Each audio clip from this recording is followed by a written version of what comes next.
Okay, I have a hypothetical situation for you and you need to make a choice. So listen carefully. You've just visited the doctor and she told you you're going to die unless you get treated immediately. There are two treatments. The blue pill would give you a 100% chance of living another 12 years before dying, and the red pill would give you an 89% chance of living another 12 years, a 10% chance of living another 18 years, and a 1% chance of sudden death. So, which do you choose? Now, remember your answer and imagine a slightly different scenario. Your regular doctor is out that day, so you go to a slightly dodgier one next door who offers you two treatments. The green pill gives you an 11% chance of living 12 years and an 89% chance of sudden death. And the yellow pill gives you a 10% chance of living a full 18 years before dying with a 90% chance of sudden death. So, which one of these do you choose? So, what did you base your decisions on? Behavioral economists think we make decisions based on something called expected utility. It's how much we expect that something will satisfy our wants and needs. If you like chocolate ice cream more than vanilla, you'll feel more satisfied if you choose chocolate. So for you, chocolate ice cream has more expected utility. Studies show that in the previous question, most people choose the blue pill in the first scenario, giving them a guarantee of living another 12 years, and the yellow pill in the second scenario, giving them a 10% chance of living another 18 years and a 90% chance of death. But what if instead we write out the options like this? Now the options have something in common.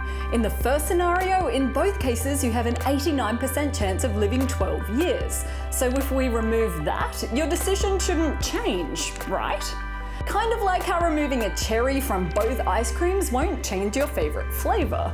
In the second scenario, both options have an 89% chance of death in common, so we should just be able to cancel those out too without changing your decision. Hold on, now both scenarios are exactly the same. But studies showed that most people chose the blue pill in the first scenario and the yellow pill in the second one, which doesn't make sense. Both the blue and the green pills give you a higher chance of living over the chance of a longer life. And the red and yellow pills give you a chance of a longer life, but with a drawback of a lower chance of living. So for people who choose the blue and yellow pills, what do they want? A higher chance of living or a longer life? This is called the Allais Paradox. It was first outlined by Maurice Allais, a Nobel Prize-winning economist, in a 1953 article.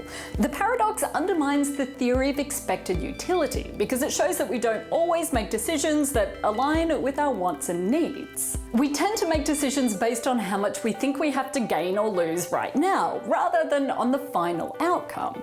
And we also tend to choose certainty over risk, even if the risky option is the one that's closer to what we really want. Psychologists who have studied the Allais paradox found that people dislike risk in general.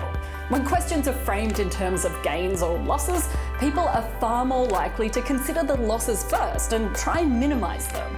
It's a phenomenon called loss aversion. It's similar to regret theory, which says that when we're making decisions, some of us try and minimize the amount of regret that we'll feel afterward. Humans are very complicated and not everything is as simple as ice cream.